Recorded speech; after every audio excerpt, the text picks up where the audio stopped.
আজকে ব্রাজিল ভক্তদের জন্য এই ভিডিওটি আমি করছি। নেইমার হাইতির বিপক্ষে খেলবে কিনা, অনেকেই এটা নিয়ে সন্দেহ রয়েছেন।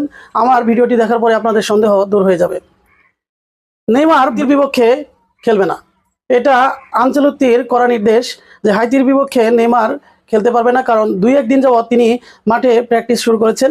আর এই 2-1 দিনের প্র্যাকটিসে যদি হাইতির বিপক্ষে খেলে, আবার যদি নেইমার ইনজুরিতে পড়ে, তাহলে কিন্তু তাকে নকআউট পর্বে পাওয়া যাবে না। তাই দীর্ঘ হাইতির বিপক্ষে ব্রাজিল অনায়াসে জিতে যাবে, এটা সবাই বলছে। প্লাস র্যাঙ্কিং দেখেও বোঝা যায়, এবং ব্রাজিল এবং হাইতির যে খেলা, সেটা ব্রাজিল কয়েক বছর আগে হাইতিকে 7-1 গোলে হারিয়েছিল। তাই নেইমারবিহীন ব্রাজিল অবশ্যই জিতবে হাইতির বিপক্ষে। এই জন্য কোচ আনচেলত্তি কোনো রিস্ক নিতে যাবে না নেইমারকে নিয়ে।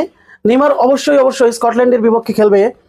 অনেকেই অধীর আগ্রহে বসে আছে যে নেইমার খেলবে এবং গোল করবে, কারণ তবে আর কিছুদিন অপেক্ষা করতে হবে যদি পূর্ণাঙ্গ ফিট নেইমারকে পেতে চায় ব্রাজিল।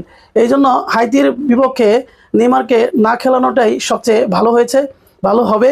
কোচ আনচেলত্তি সবার চেয়ে ভালো বোঝে, তিনি চান পূর্ণাঙ্গ ফিট নেইমারকে দেখতে, এবং স্কটল্যান্ডের বিপক্ষে অবশ্যই নেইমার খেলবে এবং নকআউট পর্বে নেইমার দারুণ পারফরমেন্স করবে।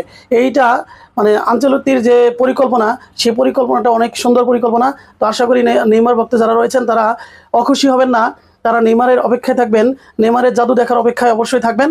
কারণ নেইমার যখন ফিরবে তখন ভালোভাবেই ফিরবে। যদি তাড়াতাড়ি করা হয়, আবার যদি ইনজুরিতে পড়া যায়, তখন কিন্তু ব্রাজিলের খেলা হয়ে যাবে ছন্নছাড়া। এরকম খেলা আমরা চাই না, নেইমার আরও একটু পরে ফিরুক, এই আশা বাদ ব্যক্ত করে আপনাদের আগামীকালের খেলা হাইতির সাথে ব্রাজিল কয়টা গোল করতে পারে এই প্রেডিকশন আপনারা অবশ্যই কমেন্টে জানিয়ে যাবেন। সবাই ভালো থাকুন, দেখা হবে পরবর্তী কোনো ভিডিওতে বিশ্বকাপের আপডেট নিয়ে। সবাই ভালো থাকুন, আসসালামু আলাইকুম।